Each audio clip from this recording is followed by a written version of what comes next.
안녕하세요. 하루 필수 말씀 충전 하필 큐티 조정환입니다. 오늘 함께 나눌 하나님 말씀은 역대하 22장 1절에서 12절 말씀입니다.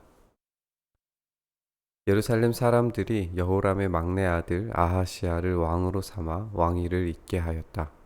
전에 아라바 사람들과 함께 진영에 쳐들어왔던 침략군들에게 아하시아의 형들이 다 학살당하였으므로 여호람의 아들 아하시아가 유다의 왕이 되었다. 아하시아가 왕이 되었을 때에 그는 22살이었다. 그는 예루살렘에서 한 해밖에 다스리지 못하였다. 그의 어머니 아달랴는 오므리의 손녀이다. 아하시아 역시 아합 가문의 길을 따라 가지 않을 수 없었다. 그의 어머니가 그를 꾀어 악을 행하게 하였기 때문이다. 그는 아합 가문을 따라 주님 앞에서 악을 행하였다. 그는 아버지가 죽은 다음에 아합 가문 사람들의 의견을 따라 다스리다가 그만 망하고 말았다. 그는 아합 가문 사람들의 의견을 따라 이스라엘의 아합의 아들 요람 왕과 함께 시리아의 하사엘 왕을 맞아 싸우려고 길앗 라못으로 올라갔다. 그 싸움에서 시리아 군인이 요람을 쳐서 부상을 입혔다. 요람은 시리아의 하사엘 왕과 라마에서 싸울 때에 입은 부상을 치료하려고 이스라엘로 돌아갔다. 그때에 아합의 아들 요람이 병이 들었으므로 유다의 여호람 왕의 아들 아하시아가 문병을 하려고 이스라엘로 내려갔다. 아하시아는 요람에게 문병을 갖다가 오히려 해를 입게 되었다. 이것은 이미 하나님께서 이를 그렇게 꾸미셨기 때문이다. 아하시아가 병문안을 하러 갔다가 뜻밖에도 요람과 함께 나가서 님시의 아들 예후와 맞닥뜨리게 되었다.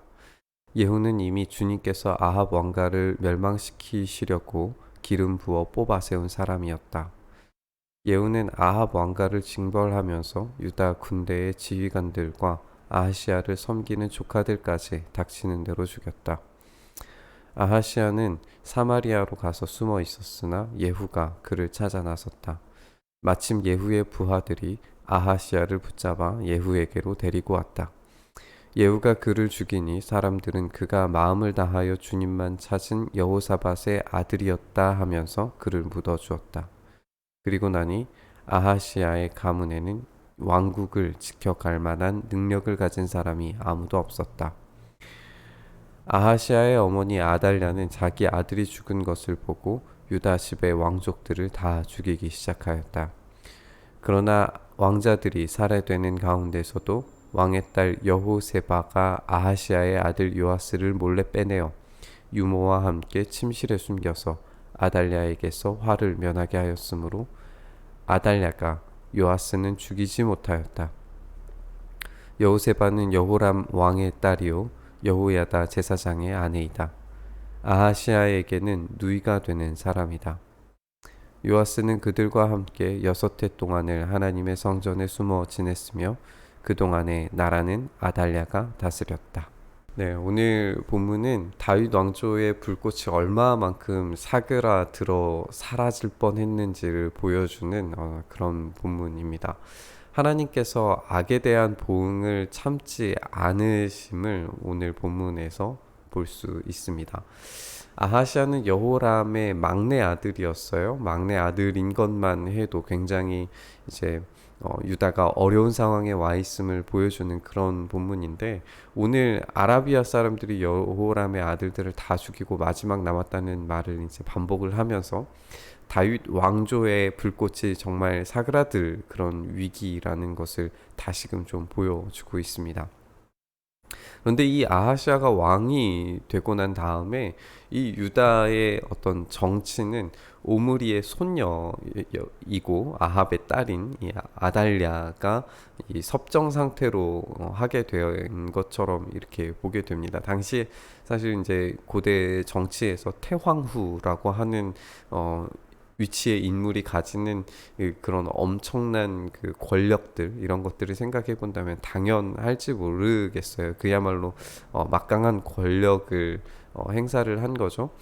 근데 오늘 이 본문에서 사실상 이제 22살이나 된 이 아하시아가 또 이거를 다른 번역을 보면 이제 42살이 될 수도 있는데, 그 정도의 나이가 된 이 아하시아가 그런 판단력 또 어떤 정치력을 행사할 수 있는 능력이 없었겠느냐? 그러지는 않았을 거란 말이죠. 그런데 이 아하시아도 이런 아달랴의 통치 또 어떤 섭정에 휘둘릴 수밖에 없었던 것은 이 아하시아 역시 아합 가문과 함께 이 연합했기 때문이라고 그렇게 오늘 본문은 설명을 합니다. 오늘 본문에서 이런 부분들은 이제 세 번이나 강조를 하게 되는데, 아합 가문의 길을 따라, 아합 가문을 따라, 또 아합 가문의 사람들의 의견을 따라, 이렇게 세 번이나 강조를 하면서 결국에 아하시아라고 하는 인물 자체가 이 아합 가문과 동조하는 모습을 이렇게 볼 수가 있습니다. 결국에 아하시아의 최후는 이 길랏 라못으로 올라가서 전쟁을 하러 간 이야기로 이제 시작이 되게 됩니다. 길랏 라못은 우리가 아는 것처럼 아합이 전쟁으로 말미암아 죽었던 장소가 그 길랏 라못에서의 전쟁으로부터였잖아요. 예, 굉장히 좀 의미심장하죠. 길랏 라못이 이제 아람과의 관계에 있어서 굉장히 이 전략적인 요충지였기 때문에 이 시시때때로 전쟁이 벌어지던 그런 장소였습니다. 그런데 먼 시각에서 이제 길랏 라못이라고 하는 곳을 우리가 생각을 해보면, 하나님께서 이 길랏 라못을 허락하셨을 때에는 이 여호수아를 보면은 이 도피성 역할을 하던 곳이 길랏 라못이에요.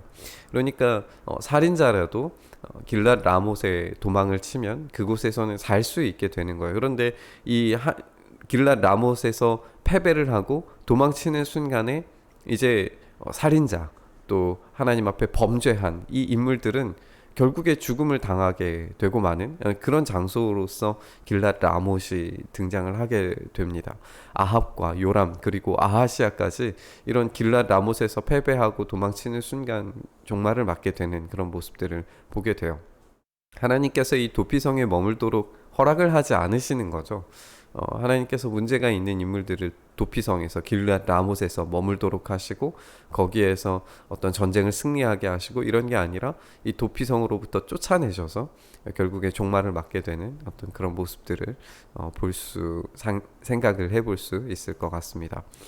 우리는 역대기 기자가 이 모든 일들이 하나님의 계획 속에서 이루어지고 있음을 다시 강조하는 것을 우리 7절에서 볼 수가 있죠. 하나님께서 그 일을 이렇게 꾸미셨기 때문이다, 이렇게 설명을 하고 있어요. 그들을 향한 하나님의 심판과 보응을 행동하십니다. 아시아는 어떤 동맹국으로서의 예의를 갖추기 위해서 또 사실은 이제 요람이라고 하는 인물이 자기로 보면은 어떻게 보면 외숙부죠. 외숙부인 이 요람을 병문안하는 것이 인간적으로 굉장히 당연하고 동맹의 왕으로서도 굉장히 당연한 일이었는데, 하나님의 계획 속에서 이 엘리야를 통해 기름 붓도록 만든 예후를 통해 결국에 최후를 맞이하게 됩니다. 열왕기에 보면은 이 사건이 굉장히 자세하게 기록이 되면서 이 두 이야기의 시간 차이가 약간 좀 다른 것을 발견을 할 수 있게 되는데, 핵심은 분명해요. 하나님께서 심판을 계획하셨고 그 계획대로 이루셨고 또 하나님을 버린 대가는 분명하다는 것을 이 본문을 통해서 알려줍니다. 이제 예후가 아합 왕가를 징벌을 하면서 이 아하시아를 섬기는 조카들까지 이제 다 죽이게 돼요. 그래서 아하시아 가문에는 왕국을 지켜갈 만한 능력이 이제 있는 인물이 없게 되었다라고 이제 기록을 합니다. 다윗 왕조의 불이 꺼져가고 있는 것처럼 보이는 거죠. 모든 것이 끝낸 것처럼 보입니다. 회생의 가능성이 아하시아의 어머니 아달랴가 또 정권을 휘두르기 시작하면서 더 심각한 형태로 일어나게 됩니다. 우리 10절부터 이제 아달랴의 폭정이 시작이 되는데, 이 아달랴가 자기 아들이 죽은 것을 보고 이제는 자기의 손자로 이제 이어져야 할 이 왕권을 자기가 스스로 찬탈하게 됩니다. 그래서 유다 집의 왕족들을 다 죽이기 시작하고 권력을 자기 것으로 가지고 오는 거예요. 그때 이제 왕의 딸이었던 여호세바가 아하시아의 아들 요아스를 몰래 빼 돌립니다. 이런 일들이 어떻게 가능했을까 생각을 해보면 이제 우리가 연대를 조금만 더 생각을 해보면 이제 막 태어난 아들이에요. 이제 막 태어난 조카인 거죠. 이제 막 태어난 아들을 숨기는 것이 그렇게 쉬운 일이 아니었을 겁니다. 그럼에도 불구하고 이것을 숨기고 또 6년이라고 하는 시간을 기다리는 어떤 이런 장면들 속에서 이 아달랴의 이런 집권의 야욕은 분명했지만 이 야욕보다도 훨씬 더 강력한 하나님의 보호가 여기에 있다는 사실을 알게 돼요. 우리에게도 모든 것이 다 끝난 것 같은 순간이 찾아올 때가 있습니다. 희망도 소망도 존재하지 않는 것처럼 그렇게 모든 것이 다 끝나버린 것 같은 시간으로 경험되는 그런 날들이 우리에게 있을 수 있습니다. 그리고 그 시간이 생각보다 굉장히 더 길다고 느껴질 수도 있습니다. 그런데 분명한 건 그 시간은 굉장히 제한적이고 끝나게 될 시간이라는 사실입니다. 하나님께서 준비하신 계획에 따라서 움직이는 그 시간 속에 하나님께서 예비하신 그 시간이 되면 우리의 좌절스러운 시간들도 언젠가는 끝이 날 수 있습니다. 하나님께서 그 약속을 신실하게 지키실 때에 우리의 모든 문제는 해결이 됩니다. 우리가 참고 인내해야 되는 이유는 하나님께서 우리의 유일하고 온전한 피난처가 되시기 때문입니다. 누구는 그곳에서 피하지 못하고 결국에는 하나님께로부터 쫓겨나서 죽임을 당하고 패망하게 되지만 우리는 하나님의 안전한 품 안에서 그곳에서 위기를 겪는 것 같고 아픔을 겪는 것 같고 모든 희망과 소망이 끊어진 것 같아도 하나님께서 회복하실 소망을 누릴 수 있습니다.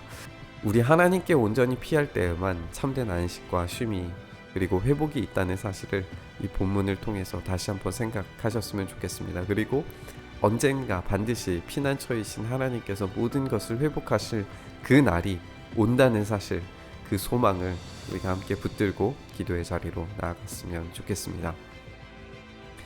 하나님, 우리가 주님께만 온전히 피합니다. 사람들이 차지하려고 하는 그 피난처 길랏 라못이 그들을 오히려 심판하게 되는 장소가 되는 것처럼 우리가 그런 헛된 것들을 의지하며 나아가는 것이 아니라 오로지 우리의 유일하고 온전한 피난처 되신 우리 하나님만을 향하여 달려나아갈 수 있도록 오늘도 우리를 지키시고 보호하여 주시옵소서.